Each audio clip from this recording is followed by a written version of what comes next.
प्रकृति ने जब विशालता और संवेदनशीलता को एक साथ गढ़ा तो जन्म हुआ अफ्रीकन बुश हाथी का, दुनिया का सबसे बड़ा जमीनी जीव, जो न केवल अपने आकार से बल्कि अपने व्यवहार से भी सबको चौंका देता है। यह कोई आम जानवर नहीं, बल्कि जंगल का शांत रक्षक है, जिसकी हर चाल में गरिमा है और हर नजर में समझदारी। अफ्रीकन बुश हाथी का शरीर आश्चर्यजनक रूप से ताकतवर होता है। एक वयस्क नर हाथी का वजन 5000 से 6000 किलो तक हो सकता है और उसकी ऊंचाई 3 से 4 मीटर तक पहुंचती है। इनके कानों का फैलाव इतना होता है कि वो उनकी पीठ को ढक सकते हैं। इन कानों से न केवल ये सुनते हैं, बल्कि यह शरीर से गर्मी भी बाहर निकालते हैं, एक नेचुरल कूलिंग सिस्टम की तरह। आपको जानकर हैरानी होगी कि इसके दिल का वजन 12 किलो से ज्यादा भारी होता है, जो मिनटों में सैकड़ों लीटर खून पंप करता है। और इनका सूंड एक जीवित जादू की तरह है, जिसमें करीब 40,000 से 60,000 मांसपेशियां होती हैं। इसका सूंड इतना ताकतवर होता है कि एक बड़ा पेड़ को आसानी से उखाड़ सकता है और इतनी नरम होती है कि एक फूल को बिना कुचले उठा सकता है। और साथ ही यह इसी सूंड से पानी पीता है, खाना उठाता है, बच्चों को दुलारता है और दुश्मनों को चेतावनी भी देता है। एक अफ्रीकन हाथी दिन भर में करीब 16 घंटे सिर्फ खाना ढूंढने और खाने में लगाता है। ये पेड़ की छाल, घास, पत्ते, फल सब कुछ खाते हैं। एक वयस्क हाथी एक दिन में 100 किलो तक खाना और 200 लीटर पानी पी सकता है। इनका पाचन तंत्र इतना धीमा है कि उन्हें ज्यादा खाना खाना पड़ता है, इसलिए इनका मल भी जंगल में खाद का काम करता है। ये सामाजिक होते हैं, झुंड में रहते हैं और हर झुंड का एक लीडर होता है, एक बुद्धिमान बुजुर्ग मादा, जिसे मैट्रियार्क कहा जाता है। उसके अनुभव से पूरा झुंड मार्गदर्शन लेता है, कहाँ खाना मिलेगा, कहाँ पानी और कहाँ खतरा है।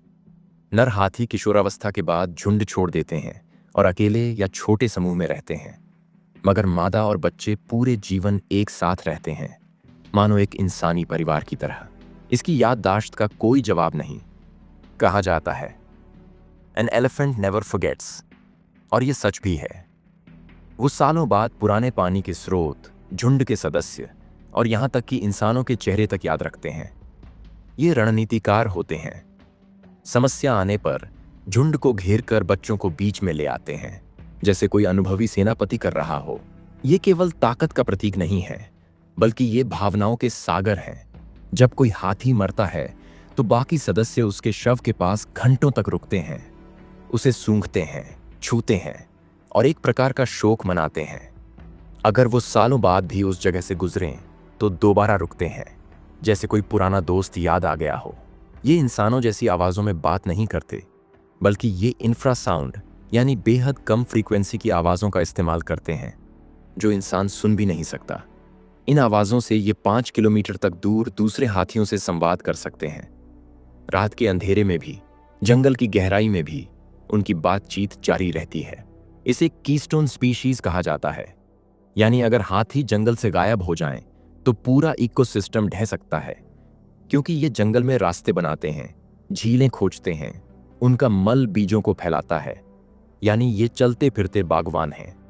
इतना महान जीव आज शिकारियों और तस्करों के कारण संकट में है। हर साल हजारों हाथी को सिर्फ उनके दांतों के लिए मार दिए जाते हैं। जलवायु परिवर्तन, जंगलों की कटाई और इंसानों का दखल भी इनके लिए घातक बन चुका है। आज अफ्रीकन बुश हाथी IUCN की रेड लिस्ट में संकटग्रस्त प्रजाति माने जाते हैं। अगर अभी कदम नहीं उठाए गए तो शायद कुछ सालों में ये विशाल जीव सिर्फ फिल्मों और किताबों में रह जाए। ये सिर्फ एक जानवर नहीं है, ये इस धरती की धड़कन है, जो संवेदनशीलता और शक्ति का अद्भुत संगम है। हमें इन्हें बचाना होगा, न सिर्फ इनके लिए बल्कि पूरी प्रकृति के लिए। अगर आपको इस जीव से प्यार है तो इस जानकारी को फैलाइए, शेयर कीजिए, आवाज उठाइए, क्योंकि जब तक हाथी जंगल में है तब तक जीवन में संतुलन है। हाथी है तो प्रकृति है।